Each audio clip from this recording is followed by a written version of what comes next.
Jadi kalau di sustainability itu ada 4 konsep, Be. North, sesuai empat arah mata angin. Jadi sustainability itu harus keseimbangan 4 unsur. Keseimbangan. Jadi kalau bicara sustainability, selain tadi 3P, people, profit, planet, ini keempat arah mata angin ini punya nilai-nilai yang harmonis nih. Ini harus diseimbang nih. Iya. Dan seimbangnya itu bukan bicara dalam jangka pendek, tapi dalam jangka panjang. Keberlanjutan. Bicara lingkungan itu bicara generasi yang akan datang, berpuluh-puluh beratus generasi. Seperti itu. Makan kalau di dunia pengadilan atau dalam filsafat Yunani itu, ketika hakim ingin memutuskan suatu perkara, mana kepentingan ekonomi atau kepentingan lingkungan yang didahulukan, ada namanya tuh istilah di bahasa Latinnya itu indubia pro natura. Dalam keraguan-raguan, pilihlah kepentingan lingkungan. Pasti ngambil.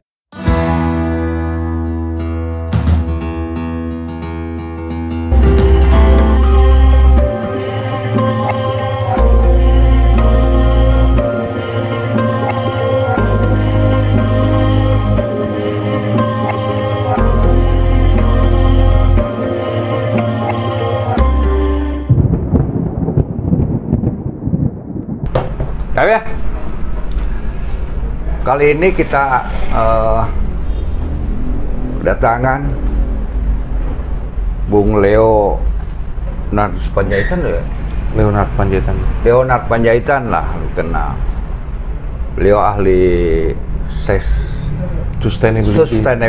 sustainability berlanjutan. Ya. Berkelanjutan ya. Dari beliau dapat gelar masternya dari Universitas Indonesia.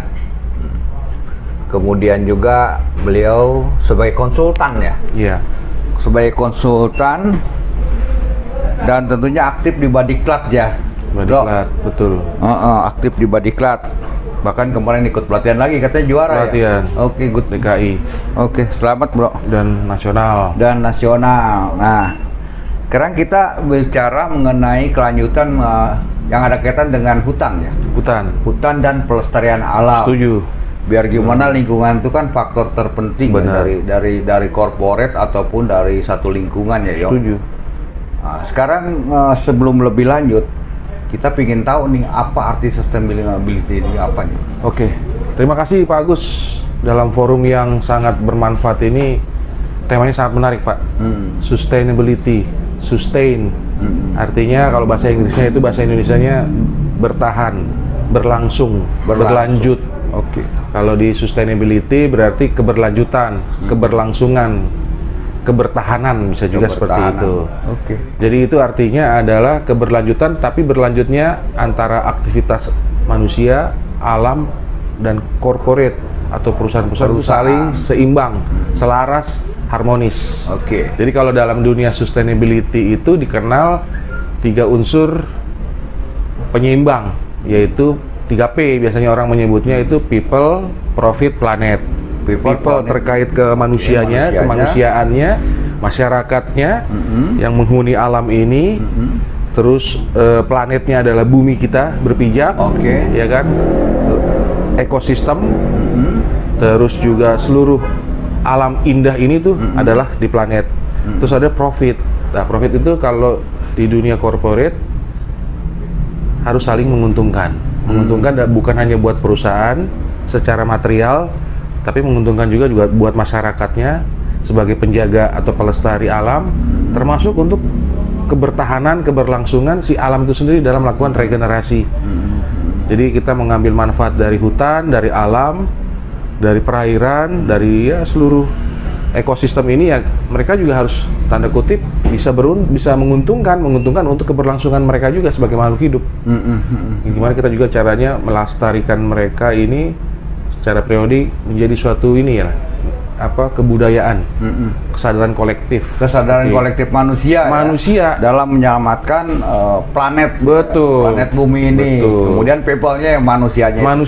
Manusia itu bisa dari kita, masyarakat sekitar hutan, masyarakat yang menjaga alam, masyarakat penggiat alam, masyarakat termasuk kebudayaan. Situ ada unsur kebudayaan di situ, karena dari alam inilah kita bisa menangkap rasa budaya itu, olah seni budaya itu. Karena alam menyediakan sumber pangan, sumber kehidupan, udara, air, makanan kita, bahkan obat-obatan dari alam. Oke. Sekarang itu sudah masuk konsep universal Iya, betul. Untuk ya ada humanistik, ada universalisme di situ ya. Betul. Itu konsep ini sebenarnya kan di Indonesia seolah-olah baru gitu. Kalau kita ngomong lingkungan itu seolah-olah terpilah dari perusahaan. Iya. Seolah berpilah dari profit perusahaan segala macam. Lu bisa jelasin nggak negara mana aja yang paling konsisten menjalankan ini sih? Oh, kalau di negara maju, negara-negara Skandinavia. Skandinavia. Negara-negara yang di arah belahan menuju ke Eropa utara sana seperti Denmark, Swedia, Finlandia. Mereka yang memiliki 4 musim justru mereka yang lebih peduli terhadap keberlanjutan alam dan lingkungan dan masyarakat. Mereka sudah menggunakan energi baru terbarukan dalam aktivitas sehari-hari. Energi terbaru mau dari recycle gitu nggak ya? Termasuk pemilahan sampah, recycle, pemanfaatan sampah menjadi energi, sampah-sampah basah yang bisa diolah kembali menjadi energi listrik terutama. Kincir-kincir angin mereka sudah berfungsi, sudah menjadi suatu kebudayaan, suatu tradisi. Terus juga transportasi mereka sudah ramah terhadap lingkungan, artinya menghasilkan zero emission. Sebenarnya sudah terpadu. Value-nya tuh value timur ya. Value-nya value timur. Tapi sekarang digaungkan malah di barat ya. Betul, karena mereka untuk bertahan hidup dengan 4 musim, dengan keterbatasan sumber daya alam, mereka harus kreatif. Memanfaatkan sumber-sumber daya yang ada, yang existing bagi mereka. Iya. Kalau misalnya kalau dulu sampah langsung, tapi ini bisa diolah kembali, bisa manfaat lagi ya. Betul. Mereka bahkan kota-kota di negara Skandinavia itu sudah sifatnya itu cradle to cradle, artinya dari suatu sumber daya tidak ada yang terbuang. Oke. Semua diolah, semua dihasilkan. Dimanfaatkan tidak ada limbah, lagi. waste-nya itu sangat kecil sekali, dimanfaatkan lagi. Gue ngeliat tuh konsep dari India yang pakai Buddha itu ya, Yo. Kalau kita lihat itu ya. Sebenarnya iya betul. Sebenarnya kalau konsep dari timur itu kan keseimbangan kan? Keseimbangan. Sama dengan konsep budaya di kita ya. Betul. Keseimbangan hidup dan pengelolaan alam sebenarnya. Itu sebenarnya nilainya universal ya. Bukan sesuatu yang mistis harus ditinggalkan ya. Enggak salah, bukan mistis.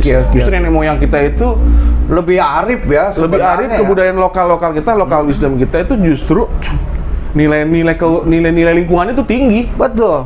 Jadi memang aneh ya kalau ketika kita seolah paling barat, paling timur tengah, sementara orang-orang yang maju itu bermadhab ngorek-ngorek itu model kebudayaan yang sudah kita lakukan ya. Betul.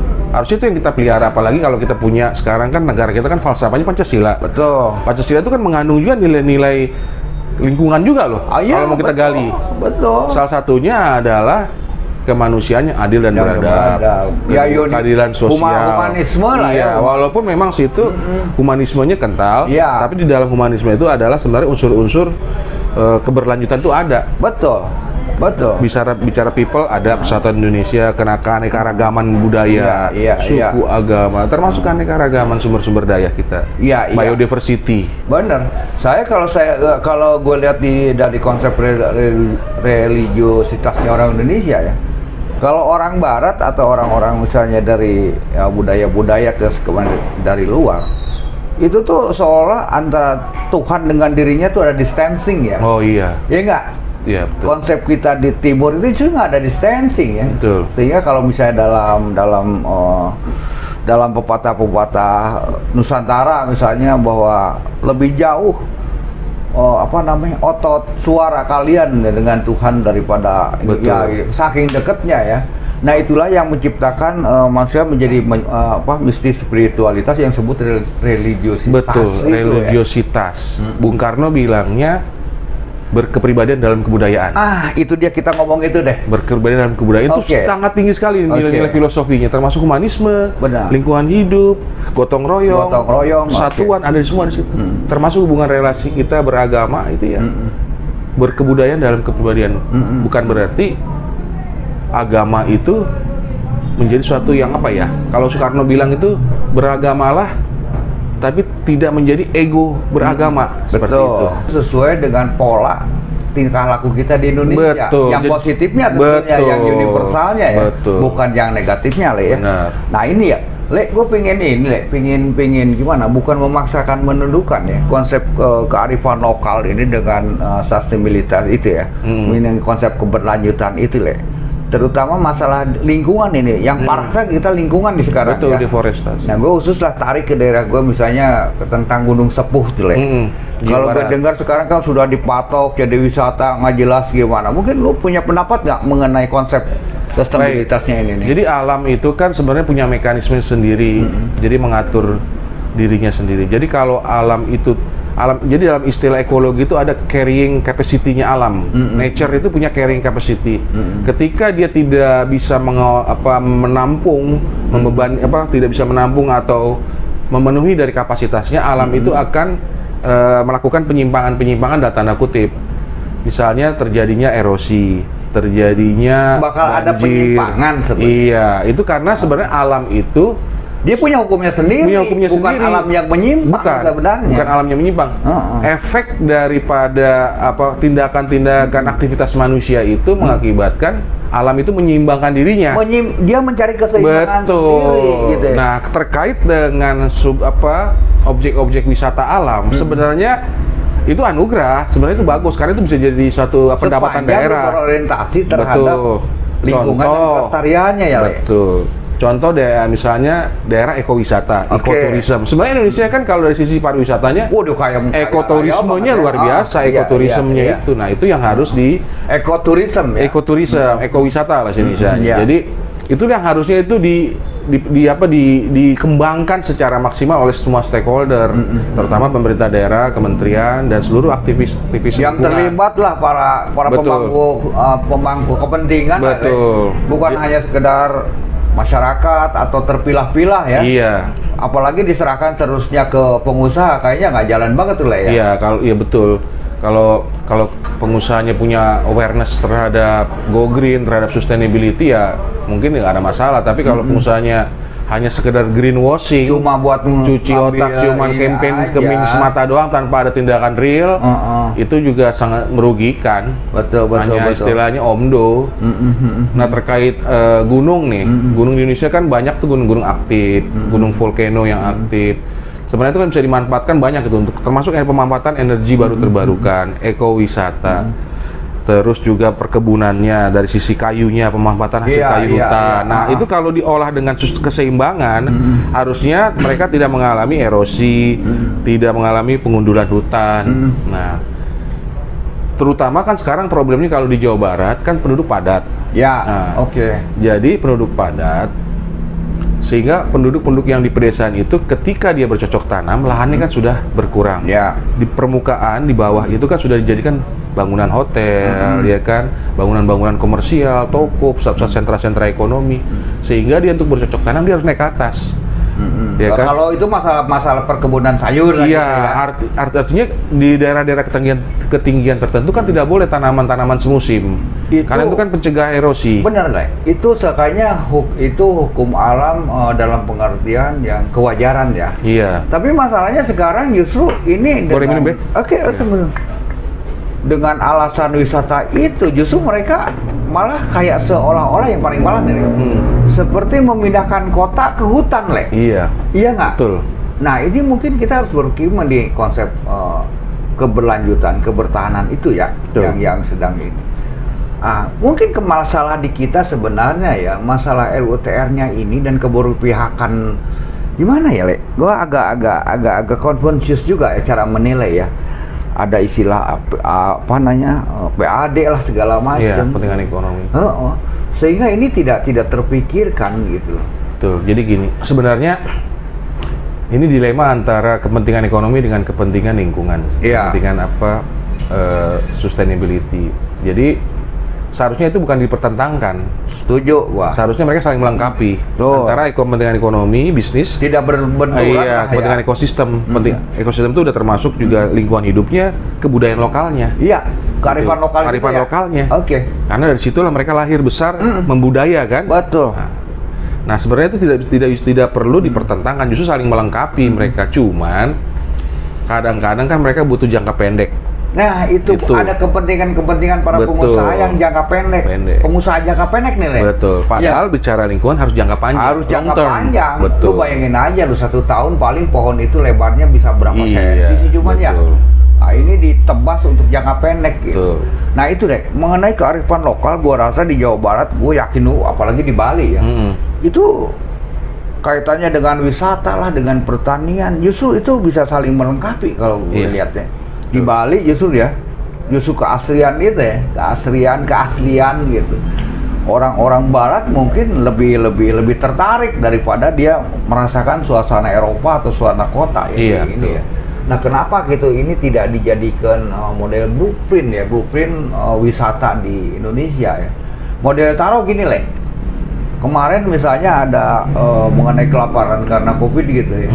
Itu masyarakat Cipta Gelar, masyarakat di perkampungan adat di Jawa Barat, mereka happy nih.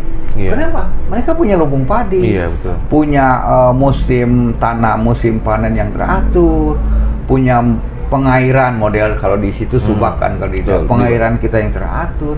Dan mereka yang penting deh, mengenai keberlanjutan ini nih, orang Sunda itu ya di daerah Pasundan ini, mereka punya model konsep ya, konsep tata ruangnya itu membagi tiga macam. Satu hutan larangan yang benar-benar konservasi itu ya. Kemudian yang penampang ini. Nah, kemudian yang ketiga itu tempat daerah-daerah baladahan misalnya untuk ekonomi gitu. Ini kan sebenarnya secara kalau kita ngomong masa universalisme mengenai konsep keberlangsungan, kayaknya gitu kan bisa diterapkan di Indonesia ya. Itu sangat cocok. Kalau dengan masyarakat Priangan yang sudah notabene kental dengan budaya kearifan lokal, menjaga bentang alam mereka dengan kearifan lokal yang luhur itu sebenarnya menjadi guardian of life. Betul. Penjaga kehidupan kita untuk masa depan generasi yang akan datang. Nah, tinggal sekarang itu disosialisasikan, jadi dibakukan, bahkan dijadikan edukasi. Iya, diedukasikan ke masyarakat ya? Jadi bakukan, jadi kurikulum pendidikan berbasis budaya dan alam sekitar. Betul. Karena bicara integritas.